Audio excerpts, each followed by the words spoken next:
dadalhin? Basta.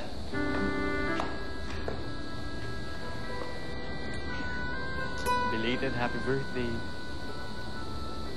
Kinausap ko kasi yung uncle ko eh. Since overtime ko ngayon, nakiusap ako na mag-set up ng surprise para sa'yo. Ayun, tara.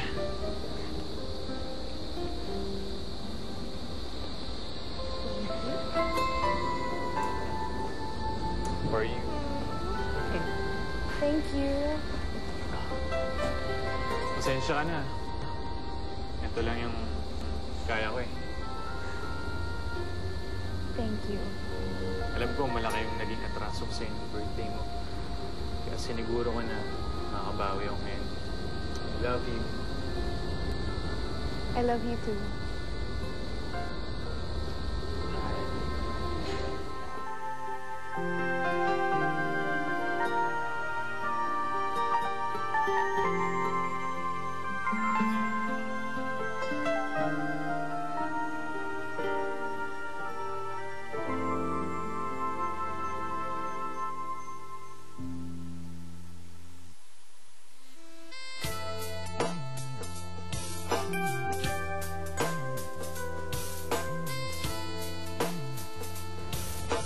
Ano? Oh? Makikipagkita ka na naman kay Bimbo? Sabi niya kasi titigilan niya na ako pagkatapos neto. May gusto lang daw siyang sabihin.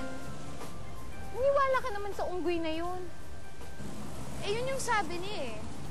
At saka, di ba, mas mabuti na rin yata kung nag-usap kami ng maayos. Di ba? Once and for all. Ewan ko sa'yo. Basta, bilisan mo lang yung pakikipag-usap mo sa lalaking yun. Oo na. Sige, nandito na pala siya. Sige, bye-bye na.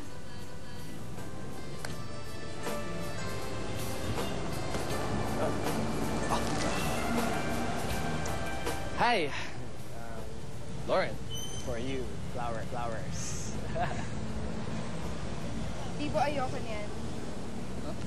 Pumayag lang ako na makipag-date sa'yo para makapag-usap tayo at tigilan mo na ako. Lauren, can we talk about this resto na lang? May alam kasi akong bagong bukas, mas maganda doon. Hindi, dito na tayo mag-uusap. Hindi ako pwede magtagal.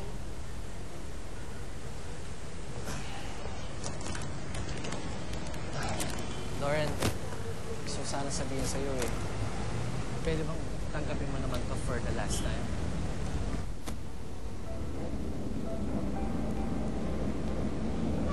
Please?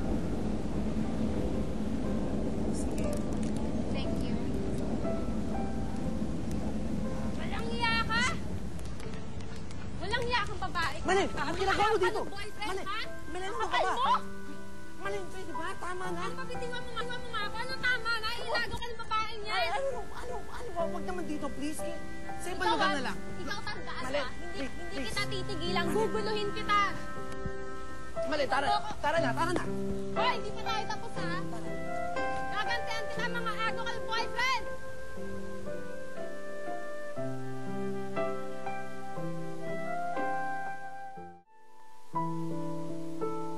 May girlfriend na pala si Bimbo. All those times na kinukulit niya ako, may girlfriend na siya. Ha? Sabi ko na nga, babe. Wala talaga akong tiwala sa bimbong yun.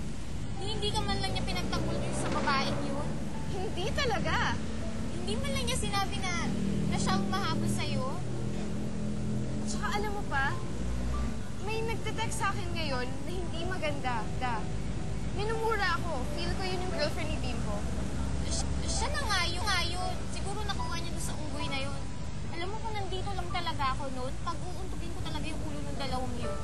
At alam mo, Candy, sa last text ng girl, sinabi niya na alam niya na may boyfriend ako.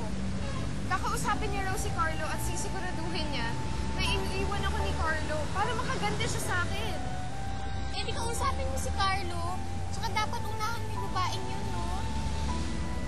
Alam mo, tama ka. Kakausapin ko siya mamaya. Sasabihin ko na sa kanya yung lahat.